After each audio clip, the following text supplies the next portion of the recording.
this.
It's easy to close if you don't have the square. So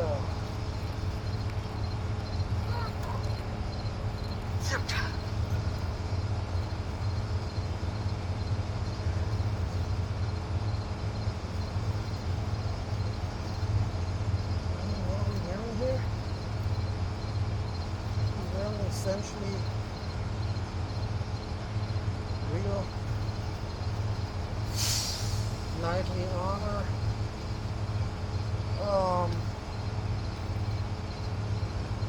Focusing, of course, all reforged, redone with modern steel based on the originals. The mail coif is riveted 4-in-1. It is one of the later versions that had the vent tail.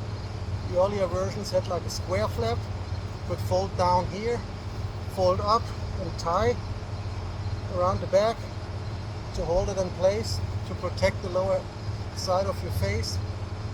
And this version is the later one, which is triangular flap.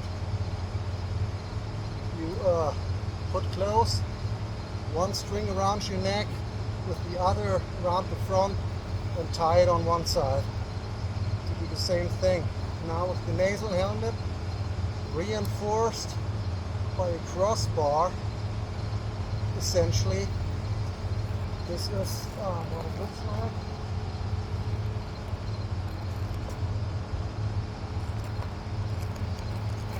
Oops, stay focused here. This is now a well-equipped Knight of the, or Man-at-Arms of the 13th century. In this case, I'm focusing on the second half of the 13th century. Yeah, you want your dagger to be there where you know where it's at. Of the late 13th century, beginning 14th century. However, these style of helmets for the knightly class started to fade out. In the late 13th century, and the top helmet, which is designed where later with the full face guard, had eyesights and breath hold, but a full face guard, so essentially your entire face would be protected, kind of like this.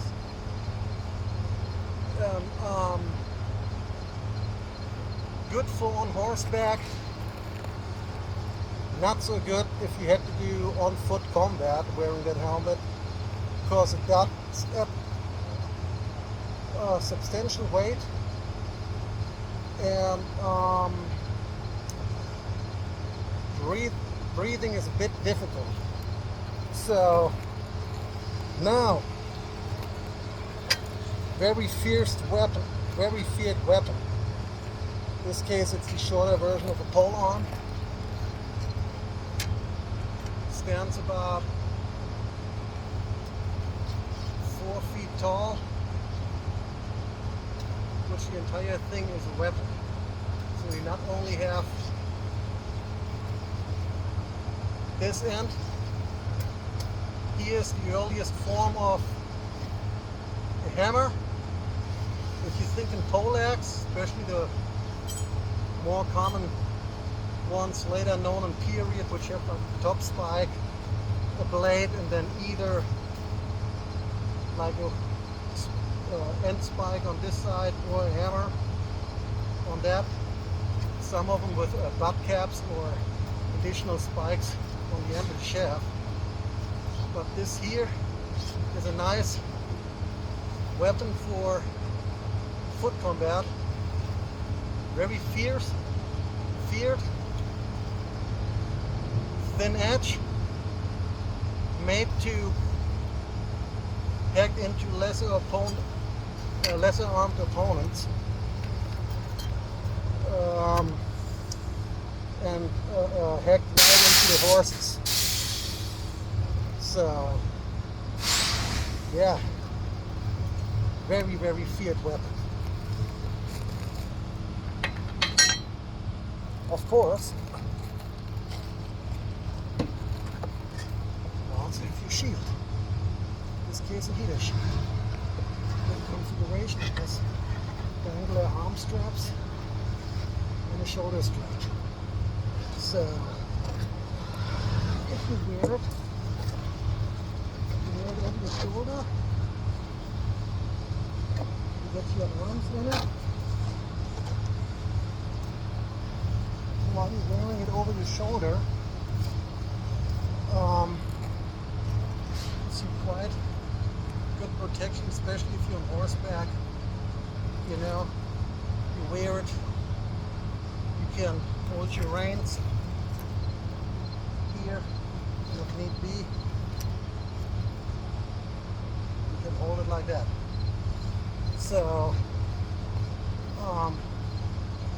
now,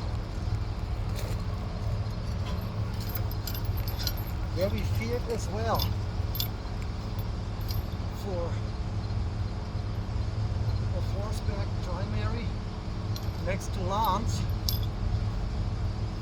would be the predecessor of the well-known horseman's axe. So imagine charging off the horse and just cleaving this around like that.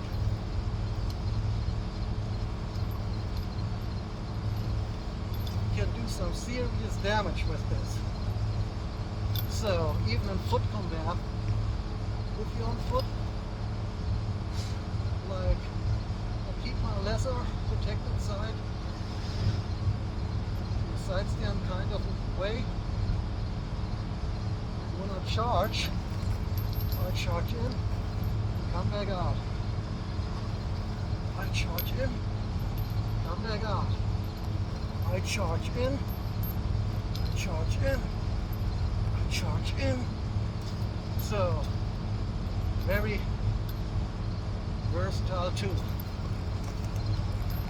Versatile and feared, indeed. So, the sword essentially is a sidearm, and most people got finished off by the dagger anyway in the time period. Yes, this helmet can take a beating. The shield is designed to take some force, but essentially with a really hard blow. Shields were not designed to last forever. They were easily produced, therefore disposable, even though a shield is defensive as well as offensive, especially if you're not wearing the shoulder strap can take and strike it into someone's face. So, yeah. But this is literally some really good kit.